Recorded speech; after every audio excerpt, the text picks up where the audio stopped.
Hello students, welcome to our channel Harman Ki Pathshala. So today we are going to start a chapter, A Letter to the God. So okay, let's get started. हाँ जी, A Letter to the God में एक Lencho नाम के farmer होते हैं जो कि इस चैप्टर के मेन कैरेक्टर भी हैं और इस चैप्टर में सबसे मेन रोल भी उन्हीं का है. And the second character of the chapter was postmaster. Postmaster इस चैप्टर के सेकंड कैरेक्टर होते हैं जिनका भी बहुत मेन रोल इसमें रहा है.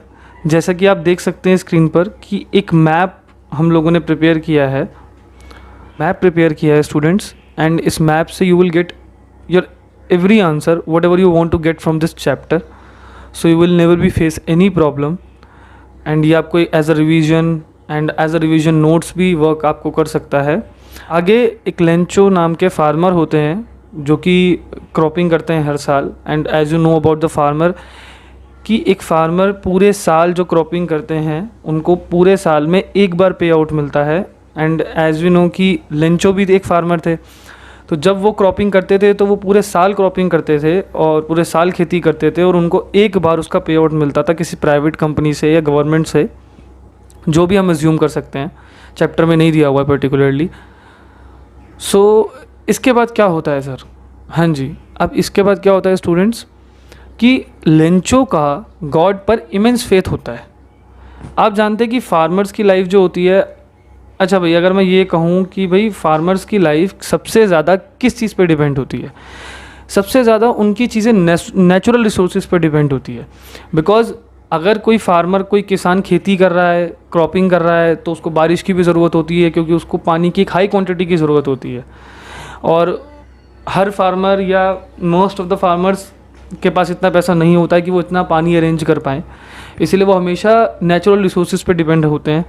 उनका हमेशा का यही पॉइंट ऑफ व्यू होता है कि अगर ज़्यादा बारिश होगी तो उनकी खेती ज़्यादा से ज़्यादा अच्छी होगी और ज़्यादा से ज़्यादा उनकी खेती को पानी मिलेगा. जिसकी वजह से लेंचो का भी सेम पॉइंट ऑफ व्यू था और लेंचो भी हमेशा गॉड से यही विश करता था कि भगवान मेरी ये विश पूरी कर दो, मेरी इच्छा पूरी कर दो. आप मुझे क्या दे दो? आप मुझको डाउन पुअर दे दो. हाँ जी, तो वो हमेशा इस बात की विश करता था कि भगवान प्लीज़ आप डाउन पुअर ले आओ. डाउन पुअर का मीनिंग क्या होता है? डाउन पुअर का मीनिंग होता है हैवी रेन, भारी मात्रा में वर्षा.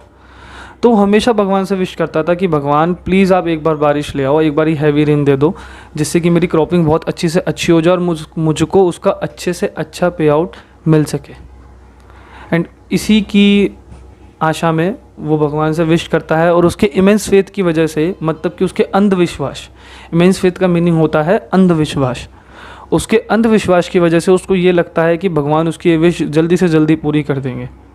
एंड फॉर्चुनेटली उसी रात बहुत तेज़ बारिश होती है, मतलब डाउन पुअर होता है. बट फॉर्चुनेटली बारिश होती है, but in the case unfortunately बारिश के साथ साथ हेल स्टॉर्म भी आ जाता है. ठीक है जी, क्या आ जाता है? हेल स्टॉर्म भी आ जाता है. लेंचो जब अपने घर के बाहर देखता है रात में तो वो बहुत खुश हो जाता है तेज़ बारिश को देखते हुए. बट उसका ध्यान इस बात पर नहीं जा पाता है कि बारिश के साथ साथ तूफ़ान भी आ गया है, जिस तूफ़ान ने उसकी पूरी खेती को, पूरी क्रॉपिंग को बर्बाद कर दिया है. एंड जैसे ही वो सुबह उठकर जाता है अपने खेतों में, वो देखने के लिए जाता है कि उसकी क्रॉपिंग अब कैसी हुई है, कैसी नहीं हुई है, तो वो ये देखता है कि उसकी सारी क्रॉपिंग ख़राब हो चुकी होती है हेल स्टॉर्म आने की वजह से, तूफ़ान आने की वजह से, आंधी आने की वजह से, जिसकी वजह से बहुत निराश हो जाता है और वो वहीं की वहीं रोने लगता है. और वो भगवान से कहने लगता है कि गॉड, मैंने आपसे डाउन पुअर मांगा था, मैंने आपसे हैवी रेन मांगी थी. डाउन पुअर का मीनिंग हैवी रेन होता है. तो मैंने आपसे हैवी रेन मांगी थी बट आपने हेल स्टॉर्म दे दिया, आपने ऐसा क्यों किया?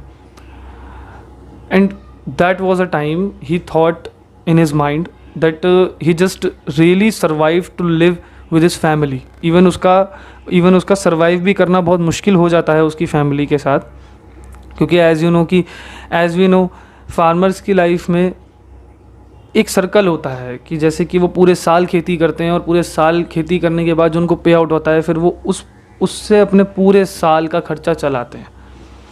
एंड 1 साल की खेती ख़राब होने की वजह से लेंचो 1 साल और पीछे चला जाता है और उसको बहुत चिंता होने लगती है कि अब उसका आने वाला 1 साल कैसा जाएगा, क्या वो अपनी फैमिली के साथ ज़िंदा भी रह पाएगा कि नहीं। बट गॉड पे इमेंस फेथ होने के कारण उसको इस बात की ज़्यादा चिंता नहीं होती है और उसके अंधविश्वास के कारण ही वो गॉड को एक लेटर भेजता है, एक लेटर लिखता है गॉड के लिए, एंड जिसकी वजह से चैप्टर का नाम पड़ता है a letter to the god. जब वो लेटर भेजता है तो उस लेटर में वो गॉड से विश करता है, मांग करता है कि उसको 50 पैसोस दे दिए जाएं, जिससे कि वो अपनी फैमिली का लिव ऑफ लाइफ ढंग से कर सके, एटलीस्ट वो अपनी फैमिली के साथ ज़िंदा रह सके कुछ समय के लिए। बट जब लेंचो सोचता है कि भाई उसने 50 पैसोस मांगे हैं, अब सर पैसोस का मीनिंग क्या होता है बेटा? पैसोस इट्स लाइक अ करेंसी, जैसे हमारी इंडियन करेंसी रुपी है तो उनकी करेंसी में पैसोस होते हैं। तो जब वो 50 पैसोस की मांग करता है, लेटर में 50 पैसोस लिखता है, तो उसको ये लगता है कि पहले उसने भगवान से डाउन पुअर मांगा था, हैवी रेन मांगी थी, तो भगवान ने उसको हेल स्टॉर्म दे दिया, आंधी तूफान दे दिए।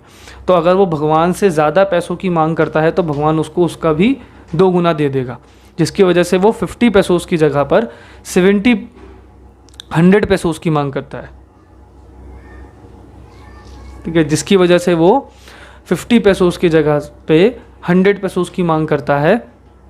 एंड उसको उसके इमेंस फेस की वजह से पूरा यकीन होता है कि गॉड उसकी ये विश ज़रूर पूरी कर देंगे, और वो एड्रेस में ये लिख देता है लेटर टू द गॉड, मेरा ये पत्र भगवान को, मेरा लेटर भगवान को, जो कि प्रैक्टिकली पॉसिबल नहीं है।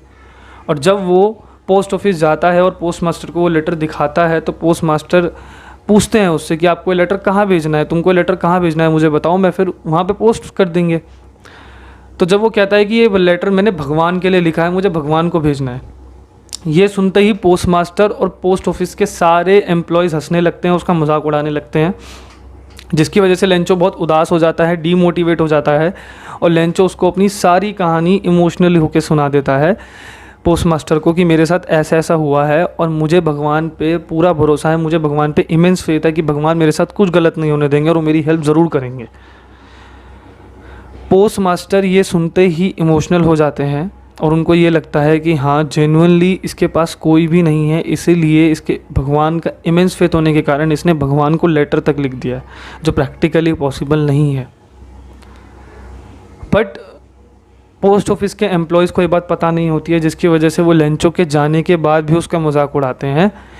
तभी की तभी पोस्ट मास्टर पोस्ट ऑफिस के सारे एम्प्लॉयज़ पर चिल्लाकर उनको शांत कर देते हैं और उनको सारी कहानी बताते हैं कि इस इंसान के साथ ऐसे ऐसे हुआ है।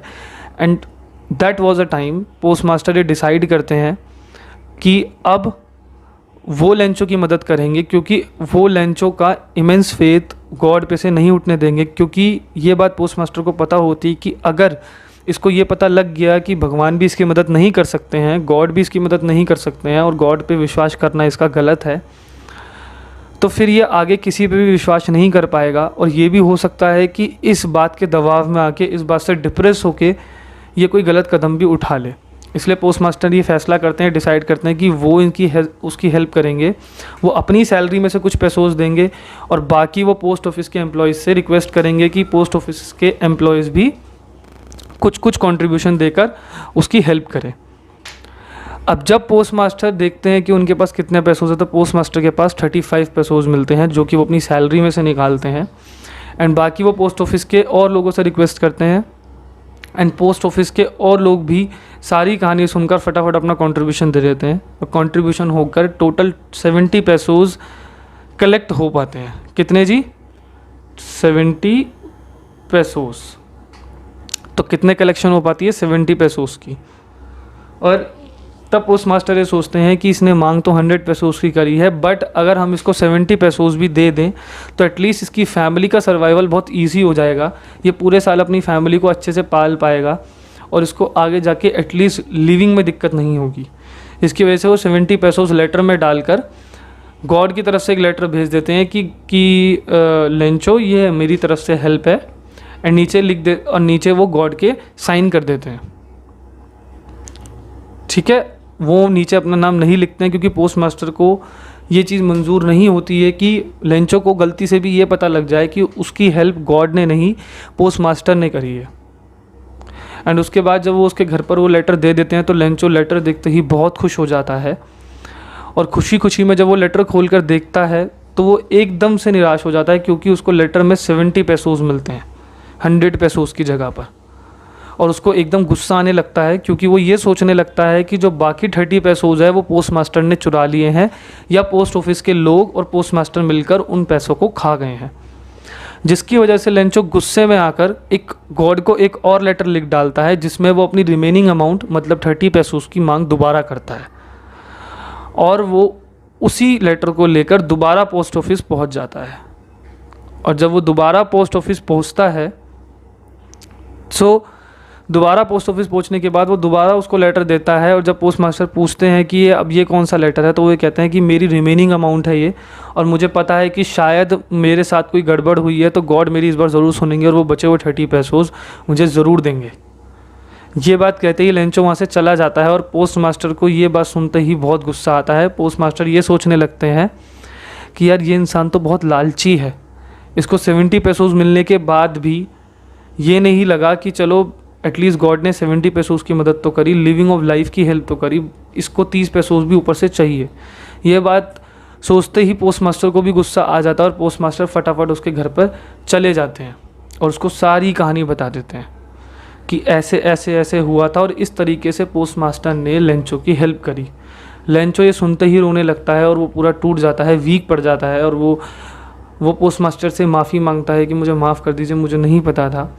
बट पोस्ट मास्टर उसको रियलाइज़ कराते और समझाते हैं कि लेंचो, भगवान पर भरोसा करना गलत नहीं है, भगवान पे फेथ होना बिल्कुल भी गलत नहीं है, बट किसी भी चीज़ पर इमेंस फेथ होना, इवन गॉड पे भी, ये गलत चीज़ है।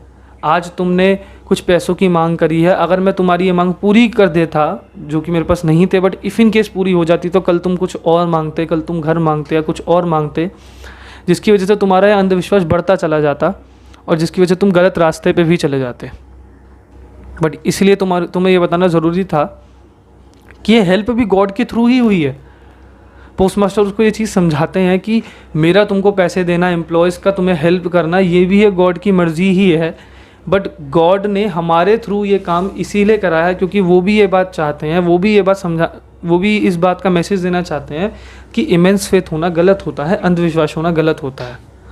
और ये बात सुनते ही लेंचो को सारी बात समझ आ जाती है, और उसको अपनी गलती अच्छे से रियलाइज़ हो जाती है। एंड वो पोस्ट मास्टर को कहता है कि अब मैं आगे से किसी भी चीज़ पर अंधविश्वास नहीं रखूँगा, and this is my promise कि मैं गॉड पर यकीन रखूँगा, उन पर विश्वास रखूँगा, बट अंधविश्वास में किसी भी चीज़ पर नहीं करूँगा। And students, what's the moral of the story? Moral हमको ये मिलता है, immense faith is not good for anyone, but faith is beneficial. Immense faith होना, अंधविश्वास होना किसी के लिए भी अच्छा नहीं होता, बट फेथ, विश्वास हमेशा बेनिफिशियल होता है, हमेशा फ़ायदेमंद होता है, क्योंकि अगर आप विश्वास सच्चे मन से और सच्चे दिल से करो तो वो हमेशा सही होता है। तो इसी के साथ हमारा चैप्टर ख़त्म होता है। स्टूडेंट्स, हमारा टेलीग्राम अकाउंट है जिस पे मैंने इसकी समरी ऑलरेडी डाल दी है। अब हमारा टेलीग्राम अकाउंट ज्वाइन कीजिए, वहाँ पर जाकर समरी लीजिए, आप समरी से भी हेल्प ले सकते हैं। And if you want its notes, तो I can also provide its notes and question answer as well. Okay, आप मुझे कमेंट बॉक्स में करके बताइए, मैं इसके क्वेश्चन आंसर्स एंड नोट्स सब कुछ आपको प्रोवाइड कर दूंगा। ओके, सो मिलते हैं अपने नेक्स्ट बैच में, अपने नेक्स्ट क्लास में।